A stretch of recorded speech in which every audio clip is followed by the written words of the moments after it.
बिस्मिल्लाहिर्रहमानिर्रहीम। अल्लाहुम्मा सल्ली अला मुहम्मद व आले मुहम्मद वज्जिल फरजहुम अजमईन।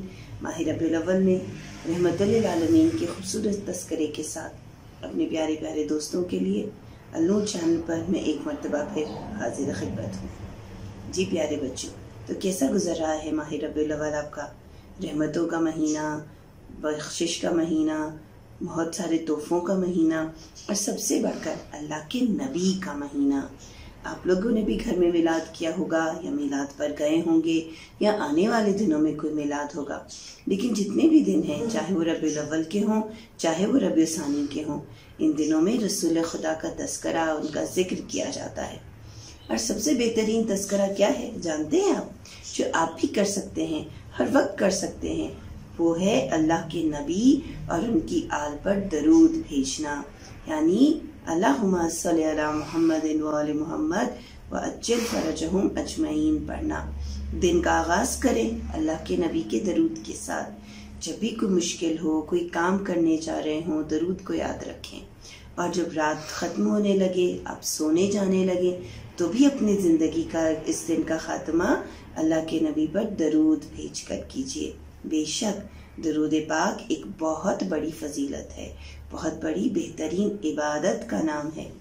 प्यारे बच्चों, मैंने सोचा कि मैं अब आपको बताती हूँ अल्लाह के नबी के मोजज़ों के बारे में, मिरेकल्स के बारे में, वो इंटरेस्टिंग चीज़ें जिससे अल्लाह के नबी ने उस वक्त के कुफ़ार को दिखाया कि अल्लाह ताला कितना स्ट्रॉन्ग है।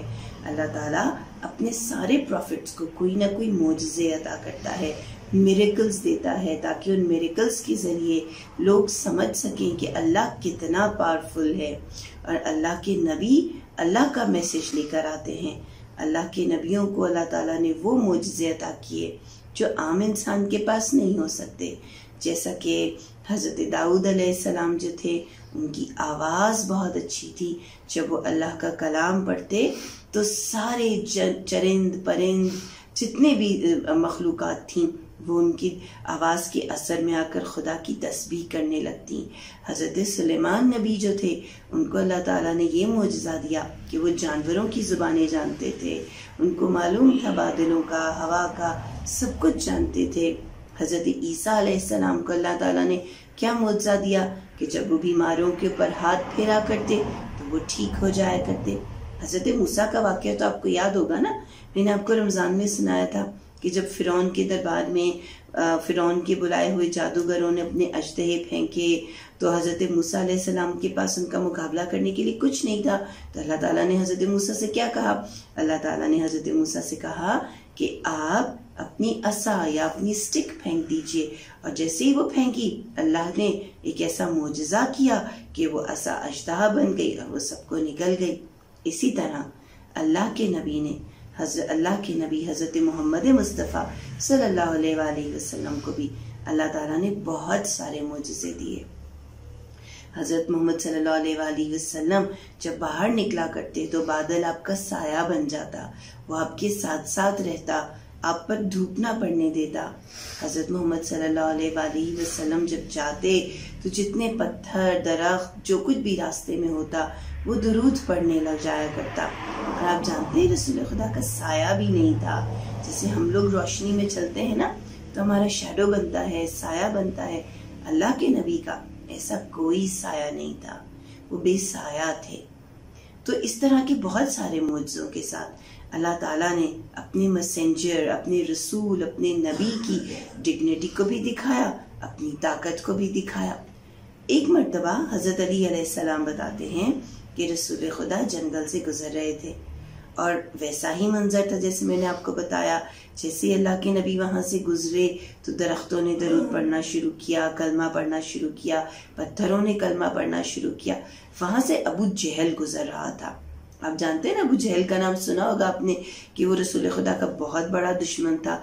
हर वक्त इस मौके की तलाश में रहता कि अल्लाह के नबी को तंग करे, आपको अजियत पहुंचाए, आपको तकलीफ पहुंचाए, आपके लिए बुरे बुरे लफ्ज़ कहा करता। तो अबू जहल अपनी मुट्ठी में पत्थर लेकर आया और उसने अल्लाह के नबी से कहा, यार ए मोहम्मद, ए हज़रत अब्दुल्ला के बेटे, आप मुझे ये बताइए कि मेरी मुट्ठी में क्या है। तो आप जानते हैं क्या हुआ? रसूल खुदा ने नहीं बताया, उन पत्थरों ने गवाही दी कि अल्लाह के नबी कौन है। रसूल खुदा सल्लल्लाहु अलैहि वसल्लम ने अबू जहल से उन पत्थरों को लिया, अपने हाथों पर रखा और फिर वो पत्थर कलमा पढ़ने लगे। कोई अबू जहल से कह रहे हो कि देखो हम भी जानते हैं हमारा खालिक कौन है, हमें बनाने वाला कौन है और रहमतुल लिल आलमीन कौन है। इसी तरह से एक मर्तबा रसूल खुदा को कहा गया कि एक दरख्त दिखाया गया और रसूल खुदा से कहा गया कि आप इस दरख्त की तरफ इशारा करें ताकि ये दरख्त चलकर आपकी तरफ आ जाए। और रसूल खुदा ने जब इशारा किया तो वो दरख्त अल्लाह के हुक्म से, अल्लाह की इजाज़त से, अल्लाह की मर्जी से चलकर रसूल खुदा के पास आया, आपकी तस्बीह की, आपकी शान बयान की और फिर दोबारा रसूल खुदा ने इशारा किया तो वो दरख्त अपनी जगह पर वापस चला गया। और आप जानते हैं इस वाक़े का तस्करा अमीरुल मोमिनीन हज़रत अली इब्न अबी तालिब ने नहजुल बलागा में भी किया है। और किस तरह से किया है, वो कहते हैं कि जब दूसरी बार वो दरख्त आया तो वो 2 हिस्सों में तकसीम हो गया। उस पर इशारा हुआ, अल्लाह के नबी ने उसको दोबारा बुलाया, इशारा किया, वो दरख्त 2 हिस्सों में तकसीम हो गया। आधे दरख्त ने अल्लाह के नबी पर साया किया और आधे दरख्त ने अमीरुल मोमिनीन पर साया किया। प्यारे बच्चों, ये सारी वो छोटी छोटी कहानियां हैं जो हम बचपन से सुनते आ रहे हैं, हम सबको बार बार सुनाई जाती हैं, लेकिन इसको रबीउल अव्वल के महीने में दोहराने का मकसद यही है कि हम अल्लाह के नबी को याद रखें, अल्लाह के नबी की मोहब्बत को अपने दिल में आबाद रखें, क्योंकि यही मोहब्बत दुनिया में भी हमारी कामयाबी है और आखिरत में भी। तो आइए फिर अल्लाह ताला से दुआ करते हैं कि ए रब्बे कायनात, ए इस दुनिया के मालिक, ए हमें बनाने वाले, ए हमारी ज़िंदगी के मालिक, ए हमारी मौत के मालिक, हमें इस काबिल कर दे कि हम तेरे रसूल सल्लल्लाहु अलैहि वसल्लम और उनकी आल के रास्ते पर चल सकें।